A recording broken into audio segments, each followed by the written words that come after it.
We're here in my studio. These are all sketchbooks. The discipline is to wake up in the morning, not turn on the machines, just make some coffee and sit down and just draw whatever comes to your mind. I'm Paul Pope, and I'm an artist. I make comic books, I do screen printing, went to school for painting and art history. I'm the guy that did the artwork for the box set for Lone Wolf and Cub. The skill set I bring to the kind of work I do, it's based in manga. A lot of times when we think typically of comic books, we think of a story, small scale morality plays where we're looking at good versus evil, or like putting things back in balance. Manga tries very hard to evoke a sense of character or situation. The term comes from Hokusai. He made the first manga, and it was Buddhist monks farting at each other. And it's just humorous drawings. It's like, basically satire. There's been maybe 5 or 6 manga that really sort of stuck with me. Lone Wolf and Cub was a very strong influence. Each one of these sort of rocked me back on my heels when I saw them. I would go, wow, this is, in the parlance of the time, wow, that's fresh,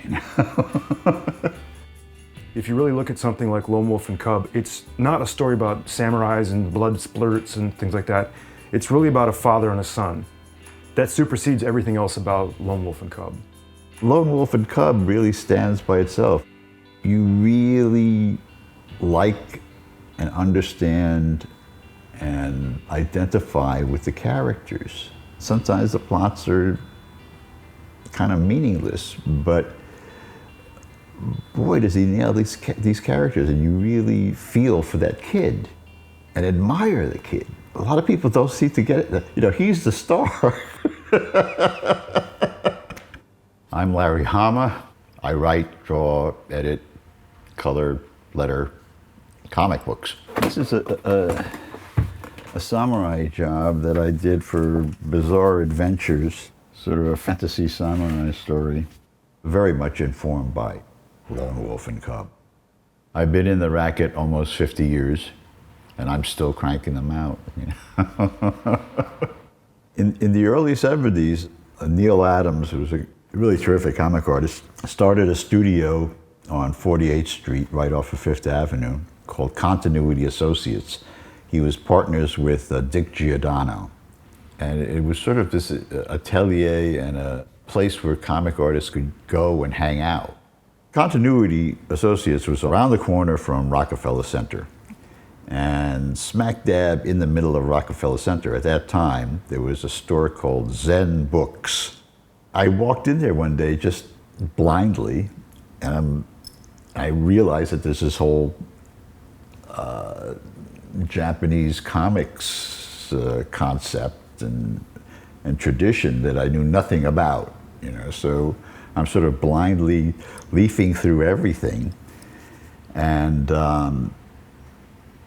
I run across the Lone Wolf and Cub books. The only things that were available were the tiny digest-size editions, they were reprints. I was so fascinated by this Ogami Ito concept that I bought up every copy they had. I went home with like shopping bags full of it. And I just made them available to, whoever came into continuity, and they disappeared in like a week and a half or 2 weeks. And you see the influence working their way into a lot of people's work. When you look at Kojima's artwork in Lone Wolf and Cub, you see the expression first, you see the gesture first. You're not even aware of construction. The way he told stories, the way he showed action, the way he showed a fight choreography was very different from what was the norm in American comics and graphic storytelling.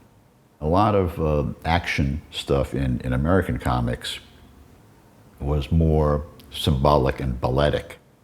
Very little cause and effect.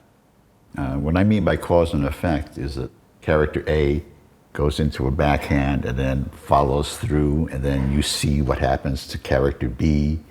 He tumbles, he gets up, swivels, lunges, character A parries it. You never saw that. And then all of a sudden, that influence started showing up. Frank Miller was a great innovator in that he took a lot of these elements. The Ogami Ito books were a major influence on Frank Miller. Frank Miller, he's important historically because Lone Wolf and Cub really informed the way Miller was working. He was definitely a student of the manga way of thinking about like page layout, mark making, and that went on to influence a lot of people. Most people who read comic books in the 80s, or maybe even the 90s, their first image of Lone Wolf and Cub would be Frank's covers for the books. So he basically was helping to curate manga for an American audience at a time when there was very little manga. He really is the one who introduced manga and the series to the States. I'm Ronald Wimberly, and I'm a cartoonist. I've done work for Marvel, for DC, most recently Prince of Cats. I did come in contact with Lone Wolf and Cub, the manga, rather early in my development. I was probably still in college. So I was still absorbing a lot of ideas about mark making and finding the medium between like symbol and representation. That was very important. My favorite manga all do this thing where the marks have their own language. Kojima, he has like this scratchiness. He does some volumetric stuff, and the marks start to like tell a story on their own. The heaviness of these blocks right here is like they're both showing how much closer they are, like in the foreground, but also like the heaviness of the object. This is an abstraction of light.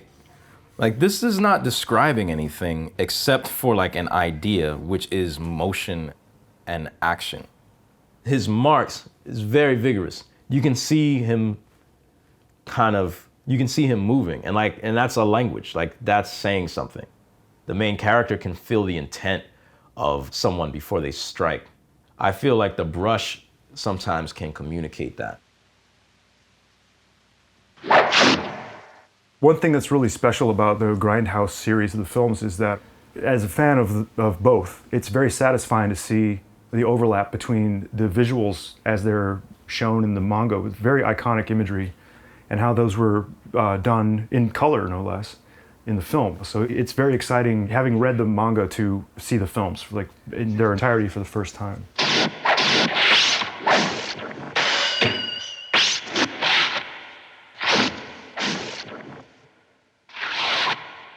We're looking at box art for the Criterion collection of Lone Wolf and Cub, the films. They asked me to find an interesting way to depict the Meifumato, the road between heaven and hell, the assassin's way.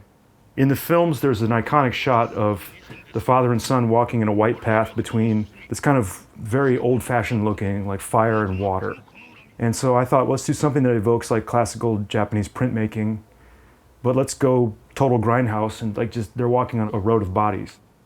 And so that was the intention here, and I think it turned out pretty well. Having watched the films, there's so much arterial blood spray. I thought, let's do something that has a real sense of like the cutting aspect and the blood and everything like that. So my thought was to do something that was sort of like a collage of the blood spray and the limbs and everything, as if it was splattered all over the manga. Ogami, this is what the actor looks more like. He's a little bit chunkier, and this is the Lone Wolf and Cub from the film. And then this version here on top is much closer to the manga. And in the final, we did change his face slightly because the actor's just a heavier guy.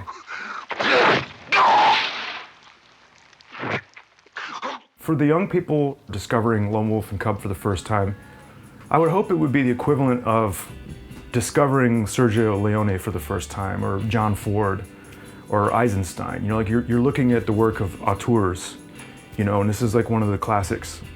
The story is perennial because everyone has had a sense of loss or a sense of preservation of family, honor. Those are traditional themes that people are always going to care about.